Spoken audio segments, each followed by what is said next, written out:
As a person, my biggest cheerleader in life is my mother. My mother always told me I'm going to be the best. She said, Mario, they're going to know your name. You're going to be on TV. She told me from a young age. She's like, just keep working hard.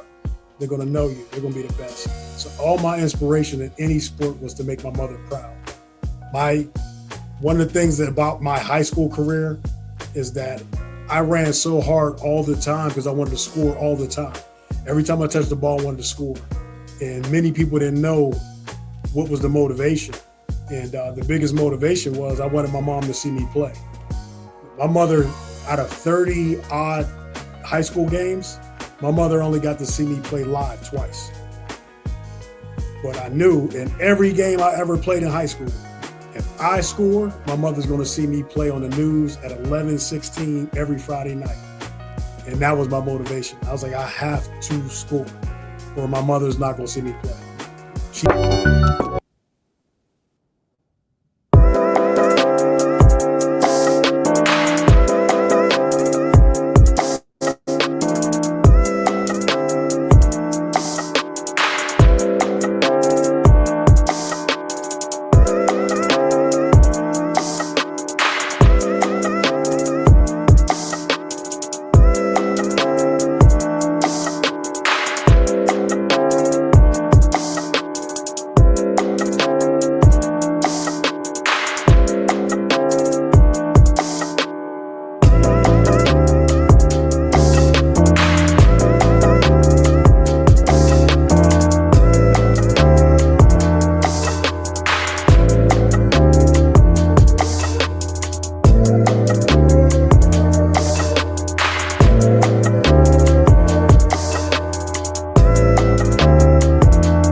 We're back with one more down.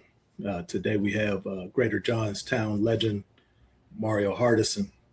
Mario was an outstanding running back, defensive back for the Trojans from the '88 season through 1992 when he graduated and moved on to Indiana University of Pennsylvania, excelling as a track athlete and a wide receiver in the PSAC. He was a a guy that we always planned for and had to watch out for. So it's my pleasure today to get a chance to, have a conversation with him, go back a little bit in time and talk about the days when we were young and able, and let him tell his story about where he's from, his experience as an athlete, and then how life is treating him in those post-athletic experiences. I want to thank you in advance today for joining and agreeing to do this with me. Listen, first of all, thank you for bringing me on your outstanding podcast, giving a voice to former athletes and digging into why we got into the game of football, track, or whatever sport that we actually do. And, it's a blessing to be here. I don't know where we're going, but I'm here. Whatever question you want to ask, let's do it. Well, we generally start out, trying to get a good foundation of the guest. Could you tell me about your upbringing and, the key people in your life as you're coming up in Johnstown, Pennsylvania? Yeah, I grew up in Johnstown, Pennsylvania, which is in western Pennsylvania. It's a old steel mill town. Our nickname is Flood City because Johnstown's been flooded so many times, major floods. But the resilience of the people in that area to rebuild from the flood is in us. Like I said, steel mill, hardworking people, go to work. That's pretty much what we are, blue collar environment, blue collar people, blue collar attitude. Put on your hard hat, go to work, come home, very family oriented. And, for the people in my area, I'm on the other side of the line in Ohio, but do have plenty of connections throughout the state of Pennsylvania. I know how galvanized and grounded some of those towns are, especially throughout that western Pennsylvania corridor. Sometimes you go places and it's like a throwback because of how people interact and treat each other. For you, coming up in the 70s, can you give some characterization of what life was like for you as you're, kind of coming off of the porch in that environment growing up there? Oh, yes. The Johnstown, Pennsylvania, if I could just take you back to the 70s, going outside, football was number one. Football was the only sport. We played many sports, but football dominated. Football's number one. We were either playing football in a grass field, playing football on the street. It didn't matter where you were. Our heroes as kids were all the older Trojans that we grew up watching. So when you're in fourth and fifth grade, you're going to every game on Friday night. In Johnstown, Friday night lights is when everyone went to the game. The unique thing about Johnstown High School is we played at a stadium called the Point Stadium. Point Stadium held between 14 to 17,000 people. So we were unique to have a high school that played in a stadium. We didn't play football at the high school. It was at the stadium. And every Friday night, the whole city would go down to watch the Trojans play. So as a young kid playing in the street, you couldn't wait till Friday night to go down to see the Trojans play. And they were like superheroes to me. You're just looking at all these guys with helmets on and pads on, and you're like, one day, I just want to be on that field like the other Trojans. So just to me, I just was emulating and looking at all that, saying one day I want to be able to make the team for one, and then for two, be able to contribute to us winning. Tell us a little bit about, your family dynamic, your mom, your father, and your siblings as your guys are coming up. Yes. My mother, Jeanette Hardison, my father, William Walker, they both ran track. My father was a track athlete. My mother was a track athlete. My father played football and he wrestled. So my whole life, I had to hear about how fast my father was and how good a football player he was. So growing up, that was my number one rabbit I was chasing of my father. Can you be as good as your father? Or, because you're always being compared to him. And my uncles always talked about my father all the time. Yeah, your dad, he never lost. And, those tall tales. And my dad went undefeated to them, as they said. He never lost a race. When I got older and I checked the records, I saw that he lost a lot of races. But, growing up, that's how they talk to a younger person.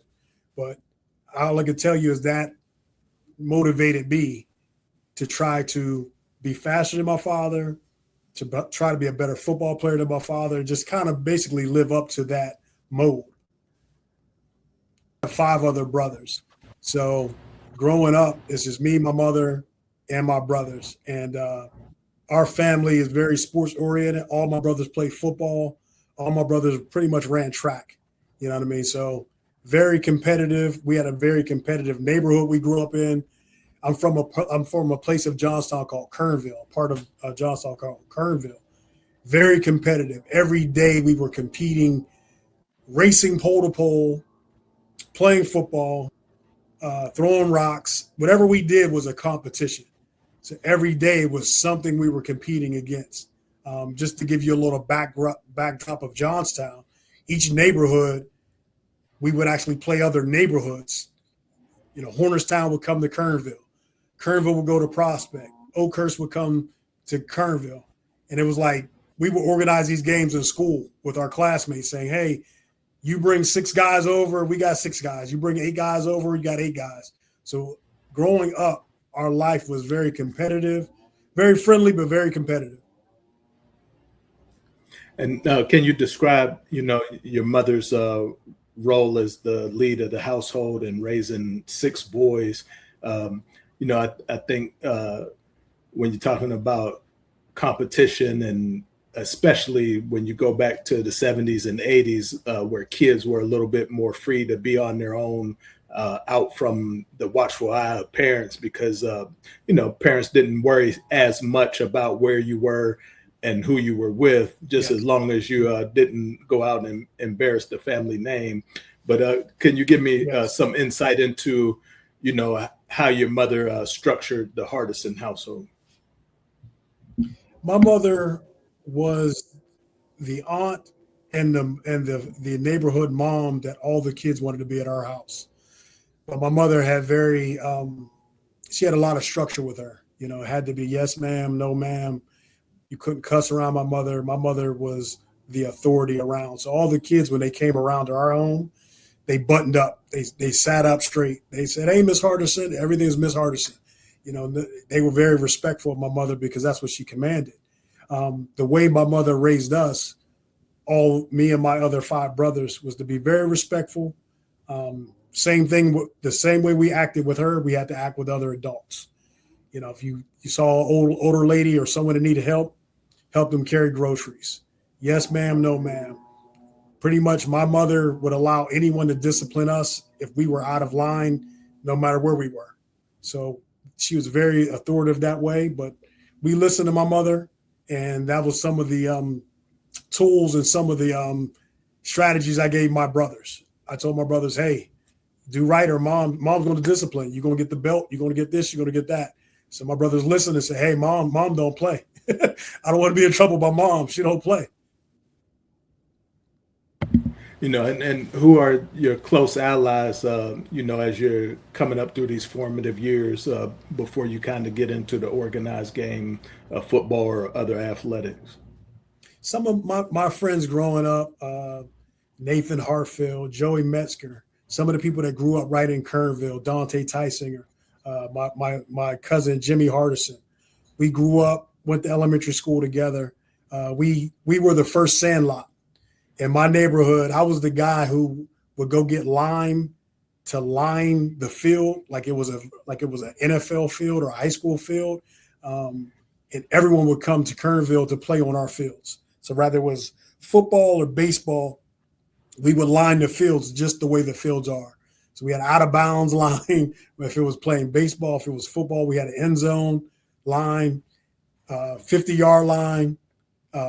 The goal line, we lined everything up. So we had a lot of fun just organizing, and it was all in fun. But we had a lot of fun just inviting other kids around from other parts of town. Anyone that came in town for the summer, would come into our area and just have so much fun. And we just had a lot of fun, as well as with my brothers. And then, if I remember correctly, was All the Right Moves, was that film right there in Johnstown? It definitely was. As a young kid, met Tom Cruise. I think that might have been his first movie, and met him and met all the other stars. That movie was actually shot in the old Greater Johnstown High School, and it was shot at the Point Stadium. So the stadium that our high school played football in, that movie was shot there. I remember being down there when they shot it because they had the fire company spraying water in the air to portray rain. If you remember that movie, it was like a game. It was a raining game, but the fire company was spraying it, and they're telling everyone how to react to a movie and make some noise or boo. And it was like everyone had to act, with the movie. So yes, definitely shot in Greater Johnstown, and Johnstown High School. Johnstown, Pennsylvania. Sorry. Now, when you think back to that experience, and, of course, the movie industry takes license and you have to have the dramatics and thematics to make a movie go. But, how much of that movie do you think captures the time period and that feeling of what football is in Western Pennsylvania? The movie, the best thing that the movie brought was that a lot of the steel mill towns and coal towns, a lot of people are trying to get out of them to go to college, or the only way out is sports. So that was kind of the reality of that movie, and also kind of reality of my life. I use football as a vehicle to get an education and kind of see the world. And that movie showed that struggle of I either get a chance to go to college, or if not, I'll be 18 years old and go to the steel mill. And pretty much I'll work in the steel mill until I retire. So that movie kind of captured that era of Johnstown, Pennsylvania. Well, being from a steel town myself and all that comes with that, the high economics when the mills are running hot and Yes. You have that stable job, and, grandfathers, fathers are able to provide, your uncles are going into that life behind their father or their grandfather. And some people were able to carve out, 30, 40-year careers and send their kids on to bigger and better and greater things. Yeah. There's also the flip side of that, as we know, steel kind of dies out in a lot of places throughout our corridor. And, they now refer to us as Rust Belt cities. For you and your family and your friends and neighbors, what is that economic transition from the heyday to, not knowing if a job is going to be there 10 years from now? How was that experience for you growing up and seeing what the city transitioned into? An interesting fact about Johnstown, in 1973, I believe the school was graduating. The graduating classes were maybe 1,000 people. At that time, Johnstown had 3 junior highs that fed their high school. So that's in 73. In 92, when I graduated high school, my graduating class was 206, and we only had 1 junior high feeding our high school. So you can look at that time period and see the effect of the steel mill running hot with a lot of jobs, a lot of opportunities, things of that sort, to 92 where there is no steel mill and the population is on a decline. Just in that short amount of time, or over that amount of time, that time span. You've obviously had a great career at the high school level, at the college level. You've excelled pretty much in everything that you've touched. What is it about those different sports, and what did you get out of each one and use to help you be better in the other two? You were a track athlete, a great sprinter. You had some game on the hardwood from the research that I did. Yeah. And then I obviously know what you were as a football player, but I'd like to hear from your perspective. What were those key motivators, and why did you feel that hunger to compete in those different sports during your time coming up? Growing up, starting, I would say in elementary school to junior high, there were so many athletes around me that were my age, if not older than me. And growing up, the unique thing about that time period is that you never only played sports with people your age. So if you went outside and you went to the basketball court and you're 12 and you want to play, you might have to play with someone that's 18. You might have to play with someone that's 20. They're just going to pick teams. The problem with that is your skill level is not on the same level as someone that's older than you. And it's going to show right away. It's going to show as soon as they pass you the basketball, it's going to get taken. As soon as you try to shoot the ball, it's going to get blocked. So I start with saying that because growing up, I played against the best competitors there were. And I hated to lose. So when I went out and I lost, I would go back to the court when no one was there to work on why I lost. If I got the ball stolen, I would work on dribbling it more, dribbling it better, or protecting the ball better.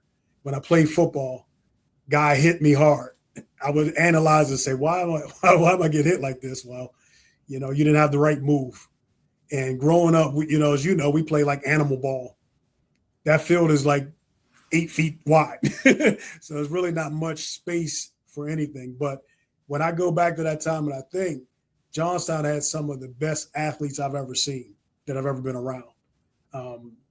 From Joe Greenwood to Chucky Wyatt to Leroy Gumby to Artrell Hawkins Sr. I mean, you go name by name by name. We grew up in an area that all you heard about was these great athletes. So as a kid, that's who you emulated, who you wanted to be like. And growing up, those different sports taught you different things. Track taught me quickness. You had to get off the ball quick. That's all track is quickness. The 200 is more endurance, but it's more quickness. If you don't have a good start, track is pretty much, you're not going to be good at track. When I ran track, I kind of transitioned that into football, of stop and go and things of that sort. I realized in football, if I can bring some of that track to football, a lot of people couldn't hit me. So I adjusted to that. Basketball was more of a thinking game. As you mentioned, basketball, I'm playing against people older than me. Block your shot. Get that out of here. I grew up around people that talked all the time. That's weak. You can't do this. You can't do that. So you had to develop thick skin. You couldn't worry about what someone was saying to you. So it always goes back to football as well. People talk to you in the football field as well, because they're trying to intimidate you. And all these sports that I played, from basketball, played a little bit of baseball growing up as well, they all taught me different things that helped me in a football career. I was speaking with my father earlier this evening, and I mentioned to him that I would be speaking with you. He grew up in Wampum, Pennsylvania, just outside of Beaver Falls. And Yes. He was a great basketball player along with his brothers. They brought home 3 state championships during each of their time. But he recalled when I said Johnstown, the first thing that he said was, oh man, they had the best holiday tournament in the country when we were coming through school. Yes. And then he made mention, because they were also baseball players as well. And he said the best tournament that he played in baseball happened right there in Johnstown as well. What is it? Yes. What is it about athletics there that you think is so important to the citizens and the townspeople in that county? Just to give you a little backdrop of Johnstown, Pennsylvania. Johnstown, Pennsylvania, when it came to basketball, we played a lot of teams from Pittsburgh. So growing up, our athletic director would schedule Peabody, Perry, Alderdice, Carrick, South, a lot of the Pittsburgh schools. So going down there playing against a better competition, our coach was kind of sharpening us up for the playoffs, saying, you know what, let's play against better competition. Um, Also in football, emulated the same thing. Johnstown High School was in the WPIAL when I played, as well as some of the people prior to me. So they always played against schools from Pittsburgh, McKeesport, um, Fox Chapel. Our whole league was the Pittsburgh and in the suburbs of Pittsburgh. My sophomore year, we played teams from Washington, D.C., Ballou. We played McKeesport. Wherever the talent was, we played it. And to someone in Johnstown, they always like to measure themselves by playing these schools.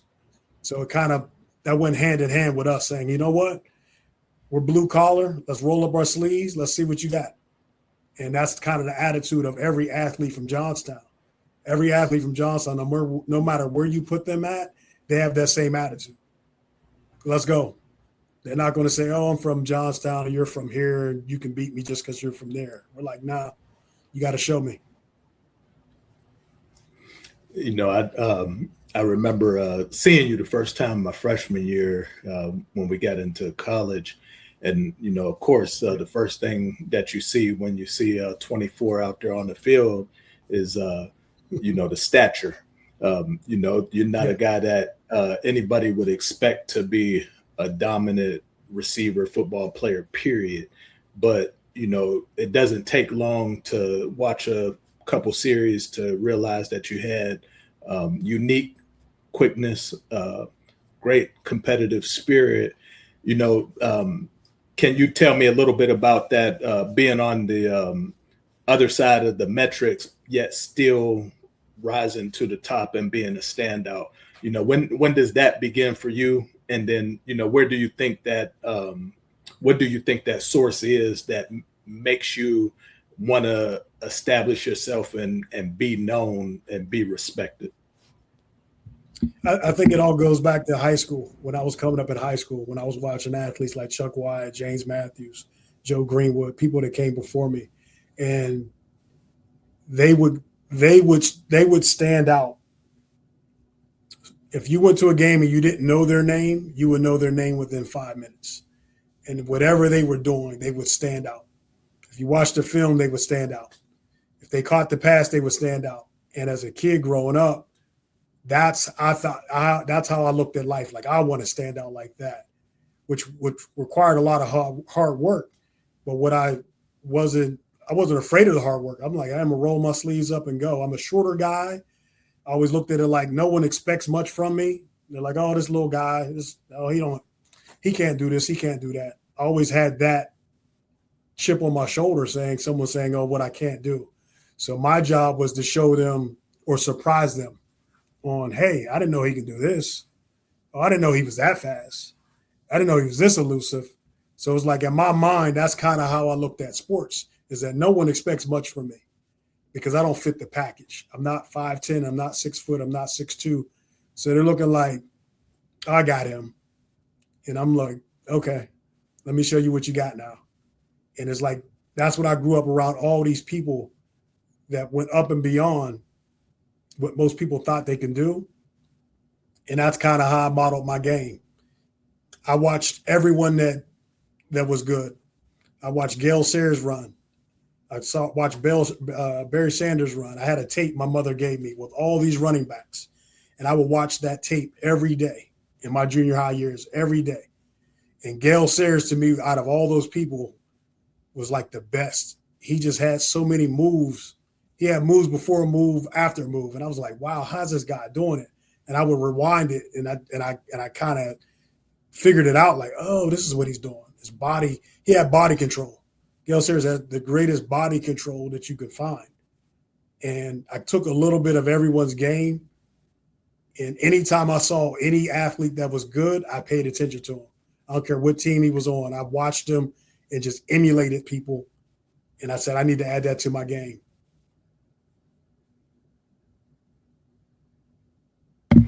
You make your mark as a running back, but if anybody who watches your film, they see you as a multi-purpose guy.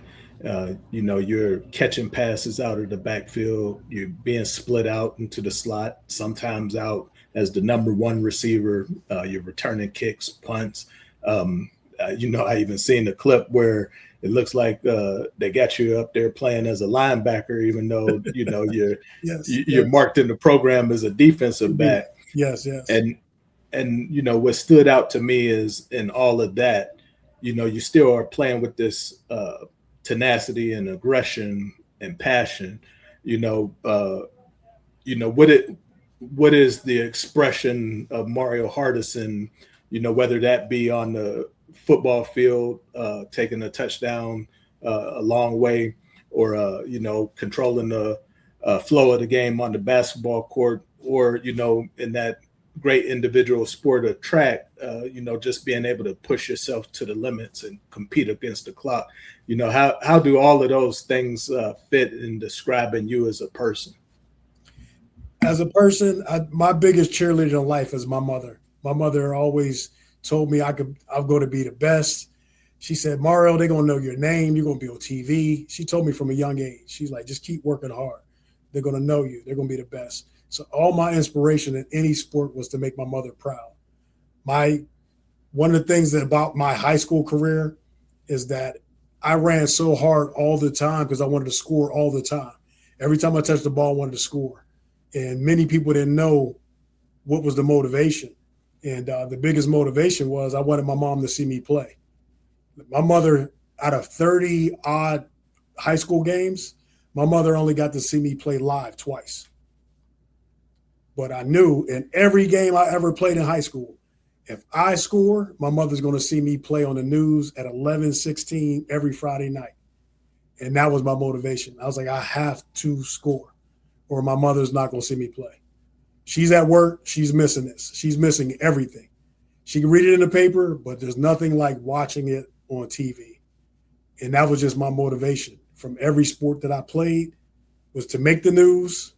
And that way my mother can actually see what her son is doing on either the football field, the basketball court, or on the track.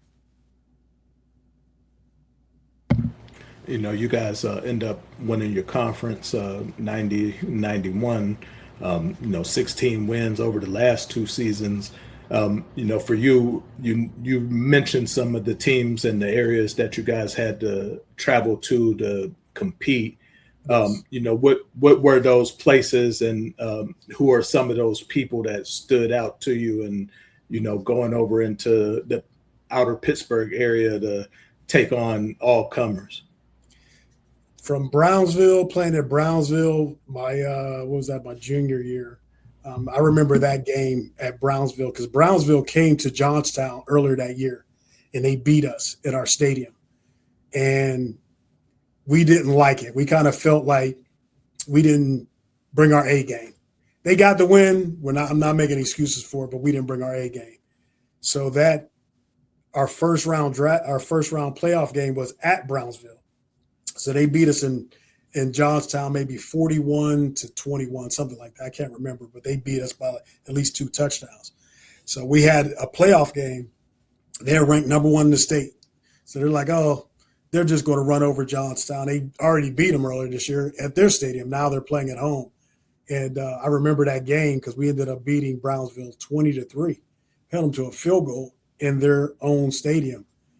And it was just like a shocker. They couldn't believe it. Like, whoa, how's a team from Johnstown come to our house in the playoffs and beat us?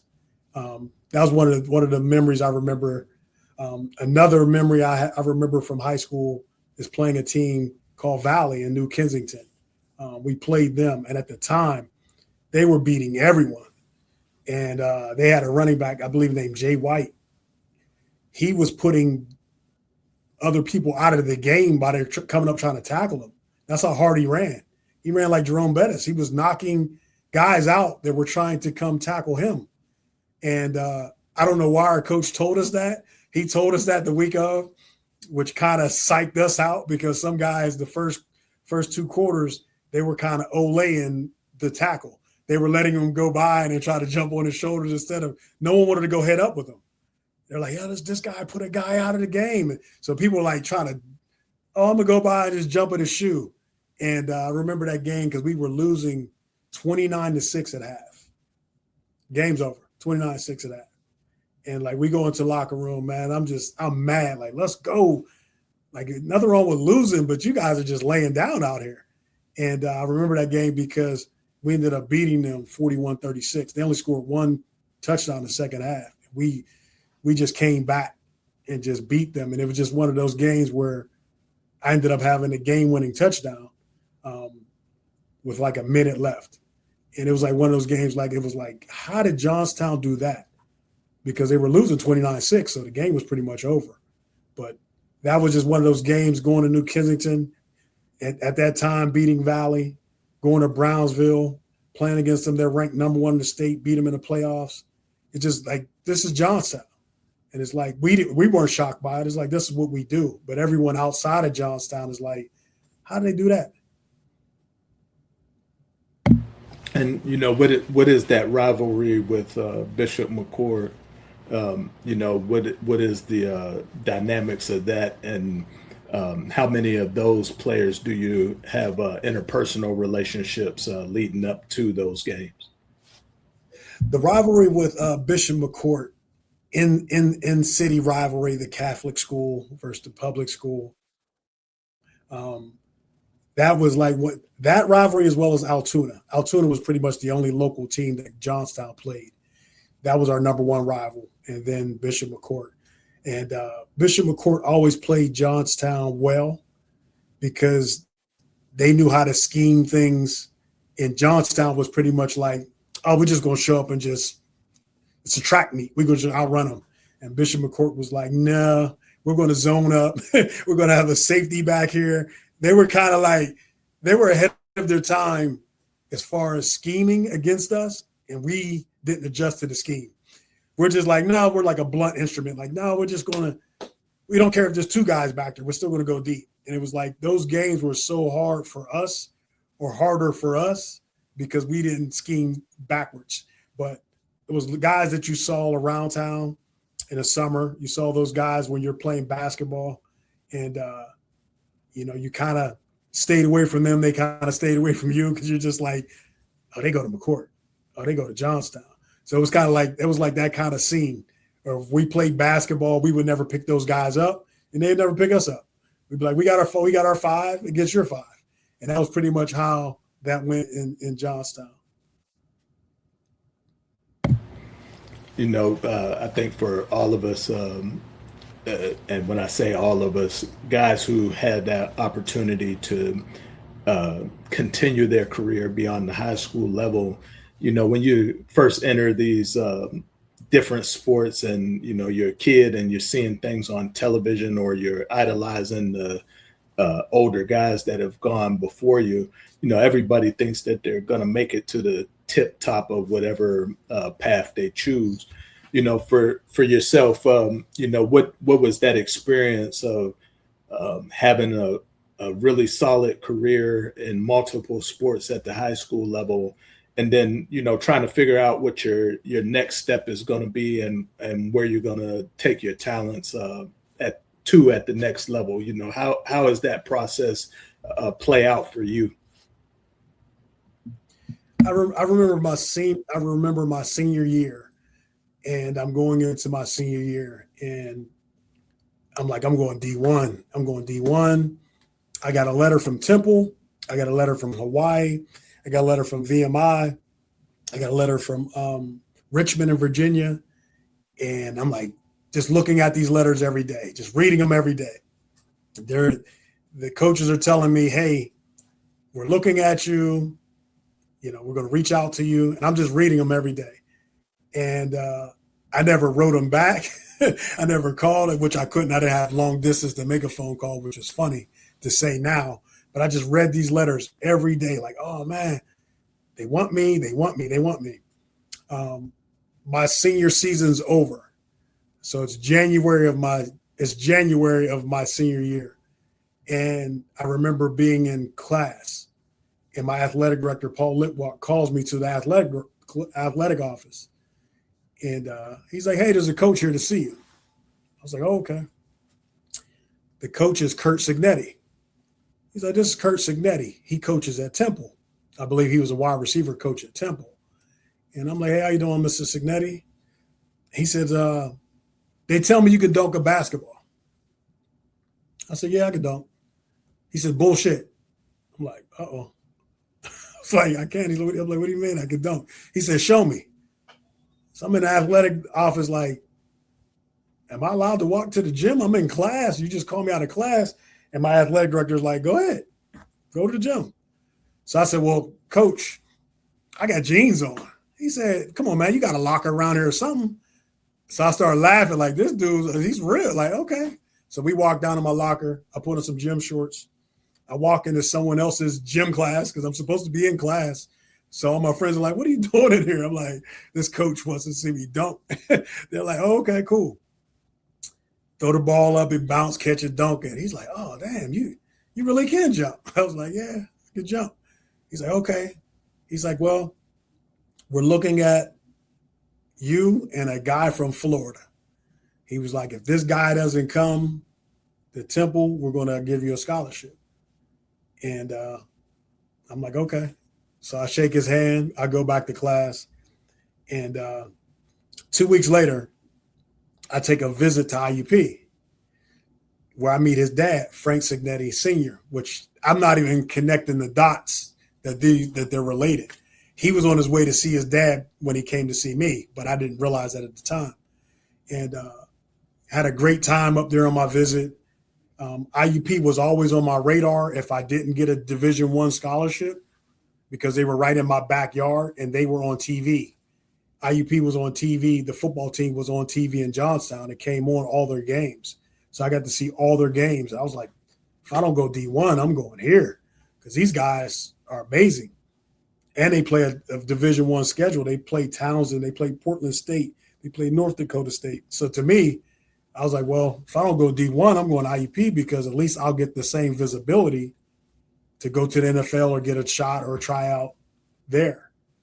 And lo and behold, I went to IUP on a visit and liked everything they showed me. And they offered me, they said, hey, would you want to come here? And I said, well, they are offering it. And I said, well, I'm going IUP. Told my mother, hey, I'm going IUP. You don't have to pay anything. She was happy. And that's how I got into IUP. You know, when you're thinking about that entry into Division II football, you know, a lot of teams you never even heard of, a lot of places you don't even know where they're at. But, you know, you quickly realize that, you know, when you get immersed in that brand of football and you start seeing the athletes and the players and the different styles that are coming out of these areas, you know, you end up having to ramp your game up to another level. You guys, 93 finished runner up to National Power North Alabama. Yes. You dust off some teams that we had failed to earlier in our season, and you take care of business and get to experience a national title game your redshirt freshman year. Yes. You know, when you think about some of the cast of players that were there that first year you're touching the field, you know, I definitely remember Jamone Smith just because of the optics, you know, a 6'6" receiver that can move and glide. You got Michael Mann, that's just a phenomenal talent that, you know, in this day and age, he's certainly probably somewhere else doing that same type of damage at the Power 5 level. And then, you know, you got some hard head guys like Omar Stewart, the Mike Marshalls of the world end up coming through you guys' program. And just year after year, you guys just always seem to reload with another version of last year's great player that graduated, didn't come back or what have you. You know, what is that like for you that freshman year being on a team that's so powerful, yet getting, you know, that taste of what's to come for yourself as an individual? The biggest thing I learned when I went to IUP, my red shirt freshman year, was how much talent they had and how hard it is to work on a college level.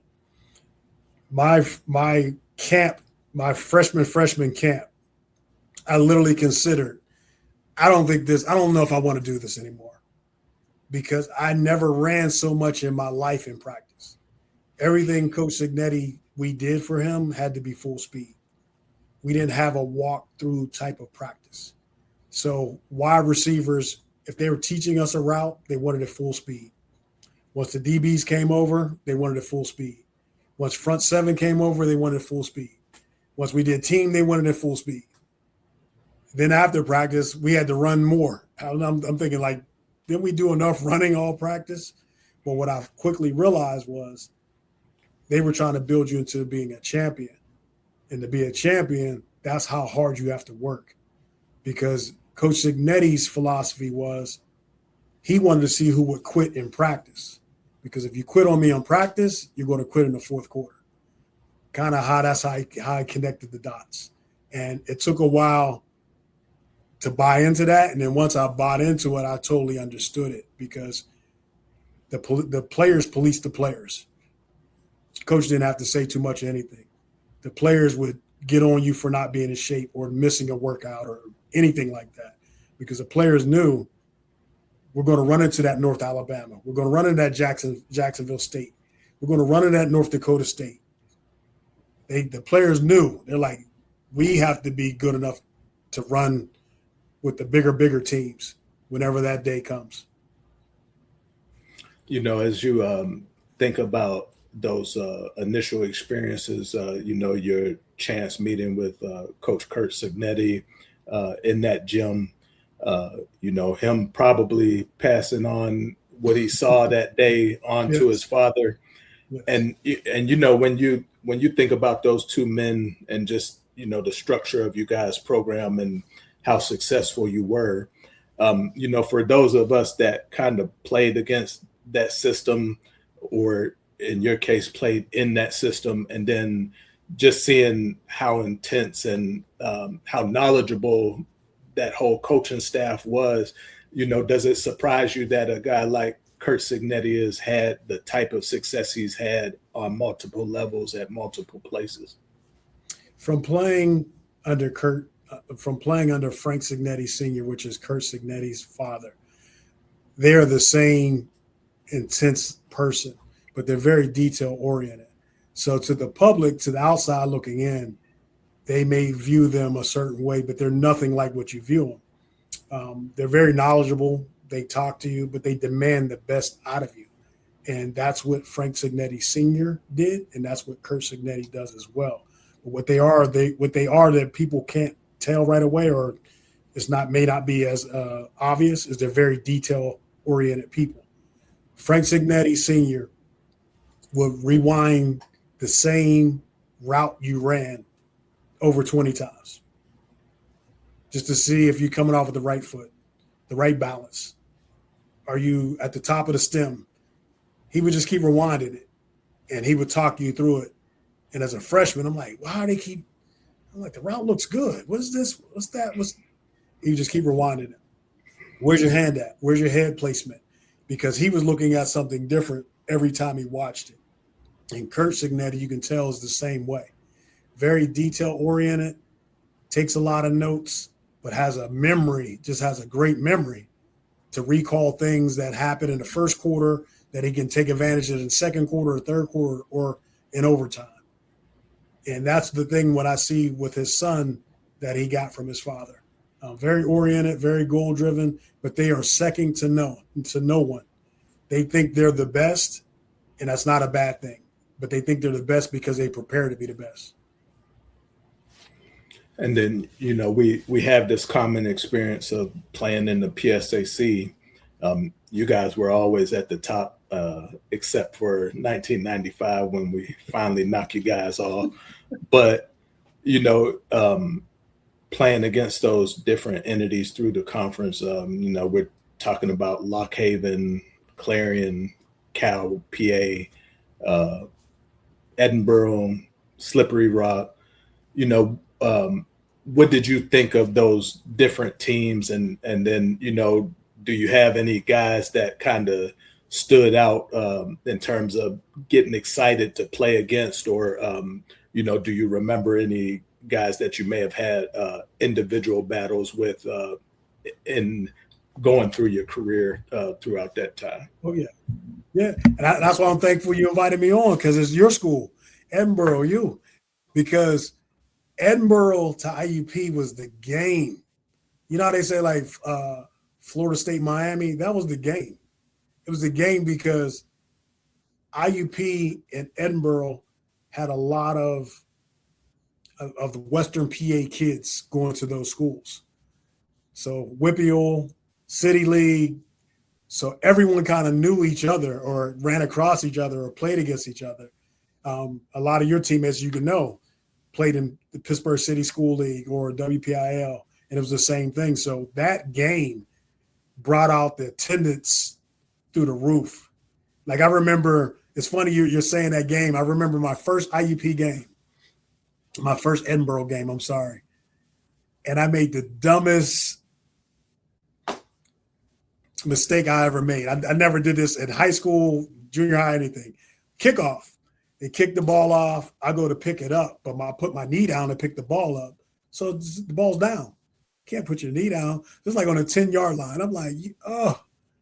I was like, why'd you do that? I had a good punt return later, but that was like, but you could tell because of the moment. That moment you knew so much, relied on it, and you were trying to do something special that you just took your eye off the ball and did something I never put my knee down to pick up a ball. But it was that game. It was a snowy game. As you know, you guys love snow up there in Edinboro. It snows up there in September sometimes. So that I could have been in Edinboro, but I did a visit up there and it was snowing, and I'm like, I can't come up here. I'm trying to get away. I don't want that much snow in my life. Yeah, but Edinboro battles, Slippery Rock battles, Shippensburg battles, but Edinboro to me was the number one school. Cal battles as well, but it was Edinboro, maybe Cal, but Edinboro was always number one because the tickets that people asked from us to that game was through the roof. Everyone's like, hey, I'm coming. Can I get a ticket? All the other teams, you might not have had as many requests, but that Edinboro, man, that was a game. It was bragging rights for the year. Can you tell me about what it's like to elevate and have another guy on the other side of you that's performing just as well in Ton Henderson? You guys were a dynamic duo, and you couldn't just key on one particular person in you guys' scheme because you guys always had a way of keeping it balanced throughout the offense. But him in particular, what is it like for you to see you guys kind of elevate and rise and get better at the same time? Oh yeah, Tom Henderson, amazing wide receiver, doesn't get as much respect or as much as people bigging him up. But Tom was amazing because he was fast and he also had the size. So Tom could take a hit. He was a hard guy to bring down. So having Tom play the X and I'm playing the Z balanced our field out. We had Dennis Robinson in the backfield. We had Willie Dotson in the backfield during those times. Vaughn.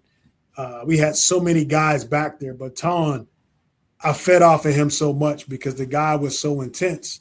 He just wanted to win. And he was just like, hey, he's a hard worker, one of the hardest workers we had. He was me and him actually ran track together at IUP. So he was on a 4x1 with me. He was the third leg and I was the anchor. So he was always handing the baton off to me on the track. But man, me and him would talk so much because he talked so much. He got me talking. And he'd be like, man, Rio. He's like, man, they can't check me over here, man. He just always talking. But that's how he got himself going. He would always talk. He was always blocking, very physical. Because at IUP, if you cannot block, you won't play. You had to block. It wasn't just about catching. If your running back got the ball and your man made the tackle, you're coming out. So they always had our receivers making sure we were throwing good blocks for the running backs. And I just remember games where he had the defensive back he was blocking was complaining to the ref.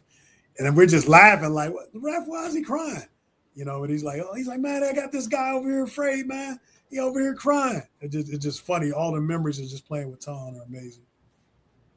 And then, for yourself, what can you tell me about the atmosphere and the quality of the university itself during your time there? And then, what does that place mean to you as you've gotten some years on you and been able to kind of look back and take that whole experience in?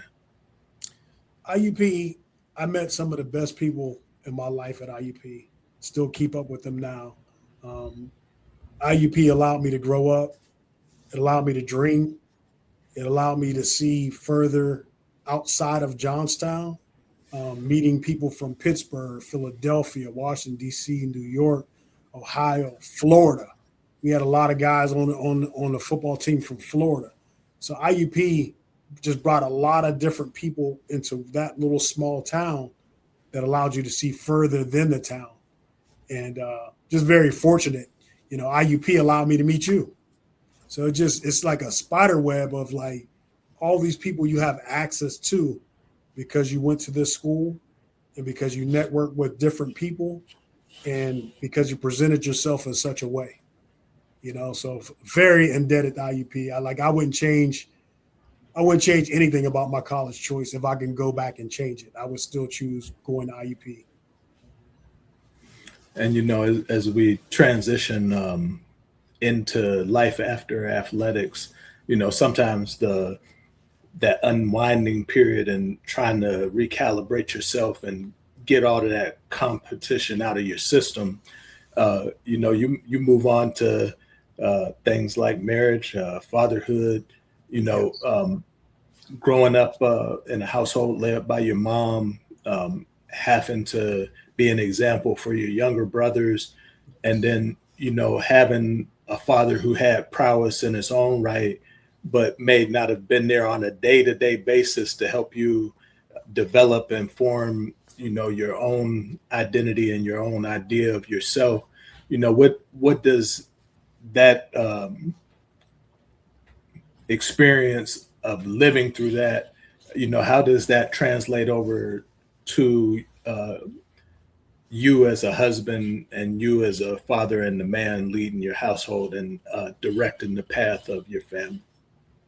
Yeah, growing up just with just me and my mother and my brothers, as a father, when I became a father, I realized that would not be the path that I would choose for my family.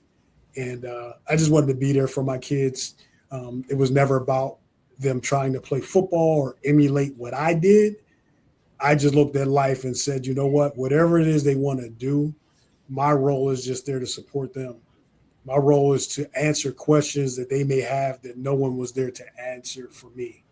And I just kind of took everything that I went through in life and then try to pour into my kids. My goal was for my kids to have the best grades. It had nothing to do with sports at all. I was just like, hey, do you need help with homework?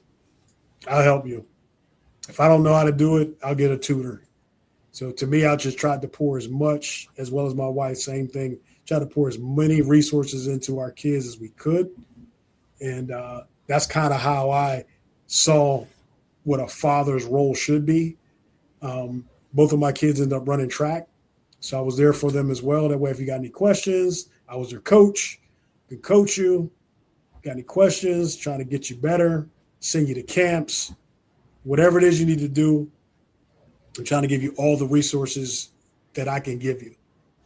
Like I said, when I grew up, the only resources we had was our only neighborhood. And those resources were great. They turned out to be great.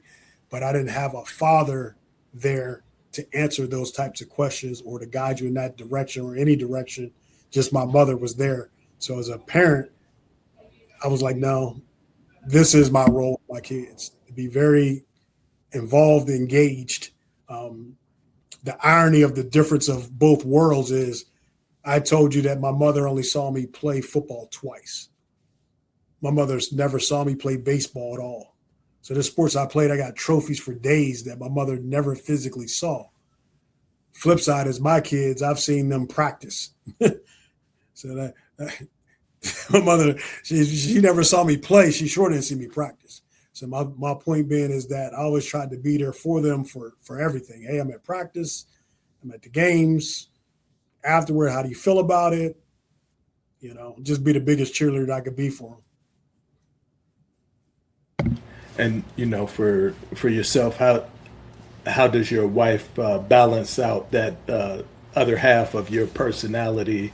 And I'm sure if you're a married man, sometimes you probably have to be checked back a little bit from being that competitive athlete and in the spotlight. You receivers, you guys always want to be out front and in the eye of the camera. You're always open. Yeah. Our job to make sure that they run the ball the next time. Yes. It's the interesting dynamic because I'm kind of more laid back and she's more like, let's go. And I'm kind of like talking her backwards because I guess the difference is I realized about my kids right away was their environment and my environment are totally different. Our environment was way more aggressive. Their environment was very laid back. And a lot of times my wife, it rubbed her the wrong way. She's like, no, come on. Y'all got to give it a little more intensity with this. And I'm like, that's not their environment. I just analyze it that way. I'm like, they're competing, but it's not at the level we competed at. And we needed sports to get out of where we were. They don't. They're just playing sports. So it's totally different. When I was playing football, I had to get a scholarship. I couldn't afford to pay to go to college. So all that I had to be good enough to get a scholarship. Where a lot of these kids are like, I may or may not go, might figure it out this way. They're kind of all over the place, And, these days you're a self-employed entrepreneur. Yes. What is it about the load being on your shoulders and running your own business and providing for your family? What parts of athletics, specifically football, kind of translates into that world for you? Biggest thing is teamwork, being very cooperative, following up. A lot of my experience prior to me running my own business was in Fortune 500 companies, from pharmaceutical sales to food service sales to beverage sales. Pretty much I've done it all. But with that, I realized was you got to be a man of your word. You got to be able to follow up with people. You got to know how to deliver. And I took all those things from all those different companies and said, you know what, I can mark my own path. I already know how to network with people. I know how to email quotes. I know how to do everything associated with running my own business and relying on people, reaching out to people like you, reaching out to just movers and shakers and things of that sort. So to me, I've always been in that networking mode, and that allows me to do what I do with my own business. You've been singled out by your high school. You've been recognized as one of the all-time greats by your college. What does that recognition mean to you in terms of validation, respect, and memory and legacy when you think about being tabbed as a Hall of Famer at those different institutions? For being recognized at my school, which is Johnstown High School, is tremendous because, as I mentioned, Johnstown had so many tremendous athletes to come through there. If you go to Johnstown now, if you mention the last name Gumby, they've got athletes for days. Everyone in their family is very athletic. So growing up, we just grew up in an area that has so many people who played in Johnstown High School before me that were just excellent. And to me, I just feel proud to be mentioned with anyone because those are all the people that motivated me and inspired me to achieve greatness and to chase greatness. Because growing up, that's all you ever heard of is this family is good or this guy was good or this running back was good. So growing up, that's all everyone talked about in that small town. So as we're playing sandlot football, that's all we're hearing is the greats that came before us. So for me, I just wanted, when I got a chance to be a starter in high school, I just wanted to live up to that legacy. I wanted, if any of those guys came to my game and saw me play, I wanted them to just say, good job. And it pretty much, that's how I went about it. Just said, you know what? Put everything you can into it. Don't cheat the game. And at the end of the day, you know, to be recognized as the Trojan Ring of Honor, it's amazing because there's so many tremendous Trojans. They could let 10 new guys in every year and they wouldn't get everyone in that should be in that Hall of Fame. But to be recognized for that is tremendous. My mother loves it. It makes her like the mayor of Johnstown. She walks around and everyone's, oh, how you doing? That's your son. And, you know, my kids, they're like, oh, that's nice. You know, it's kind of like, oh, he's dad. Like, no matter what you recognize, your kids are just like, oh, that's my dad. You know, he was all right, I guess. You know, the title of our platform is One More Down. We always like to end with that philosophical question of, if you had one more down to redo, this can be on the field, it can be off of the field, it could be a particular moment in your life experience. You know, what would that experience be for Mario Hardison? Can you tell us who would be involved with that and how that would play out if you could craft that one more down? If I had one more down, one play, let's see. The one, it's not a play, it's a moment. One moment is my senior year of high school. We were playing a team called Montour in the playoffs.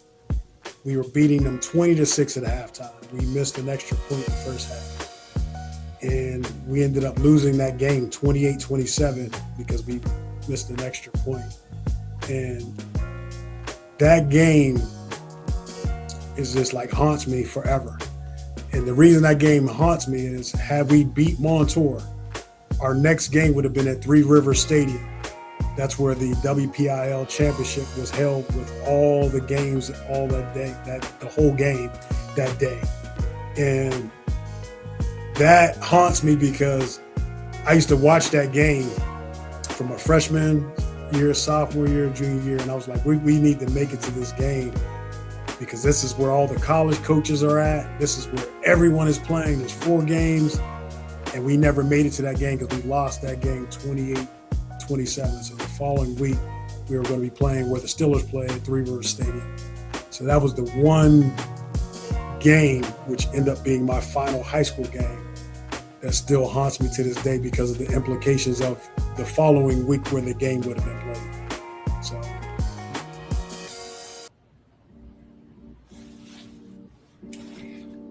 You know, I've been at this for going on 4 years. We've covered about 74 guys over the course of that time. Everybody brings something different to the table. The ones that I enjoy the most are the guys that I have that personal connection to, in terms, whether it be growing up with them, having watched them played, or that ultimate of competing against a person. You know, for us as football players, you know, we get to see a lot of guys and a lot of different talents, a lot of different styles. Some people don't even know we exist out of the confines of those stadiums or those campuses. But you were always one of those guys that, you know, was a person that had to be thought about, had to be respected. And it was just the passion that you played with. You know, you were never back down attitude type of guy. You made some hard, difficult plays. And more importantly, you know, you got better year after year. You know, you see you in 93 and you're one thing. You see you in 94, you're a little bit more dangerous. But by the time 96 rolls around, you know, you have to be accounted for. And I think that's just a mark of great competitors and individuals that want to get the most out of their athletic experience and get the most out of their experience in life. You transitioning away from just being a football player, just being a basketball player, just being a great track athlete, and taking that spirit and that discipline into the field of business. And then, getting to sit back and enjoy watching your son's path, attacking life with a vigor along with your wife and traveling the world and seeing other places and expanding your horizons. I think it just kind of puts a stamp on the man that used to run routes and break ankles. And, now is just enjoying the latter half of life. It's been my pleasure today to, sit back and listen to your experience. And I look forward to, being able to connect and share and tap in from time to time. So I want to thank you for being a guest today and making this experience an amazing experience. I'd like to thank you for inviting me. Just talking about my childhood, my college career, my kids, things of that sort. I just hope it inspires somebody out there, because people inspired me. I'm only here because someone inspired me, rather it was when I got the IUP, rather it was Johnny White, Jerome.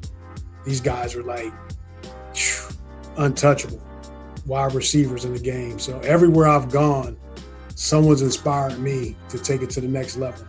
And to me, I just wanted to not let them down.